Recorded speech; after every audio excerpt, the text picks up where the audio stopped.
Beef biryani খাওয়া শেষ, মিষ্টিও খাওয়া শেষ। এবারে চিকেন বিরিয়ানি চলে এসছে।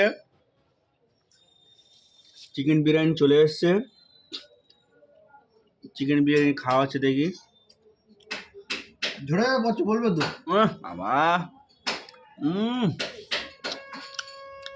এত সফট, এত নরম, ঝরে ঝরে পড়ে যাচ্ছে।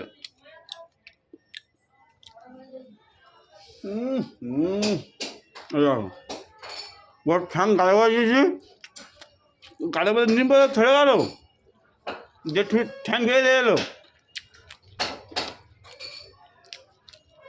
সবকটা ভালো, এত এত সুস্বাদু, এত সুস্বাদু। কে রান্না করেছ? কে? আমাদের নতুন হাট ঠাকুরচার গ্রামে হ্যাঁ, আবদুল্লাহ মিস্ত্রি রান্না করে, রাঁধুনি খুব সুন্দর বিরিয়ানি করে।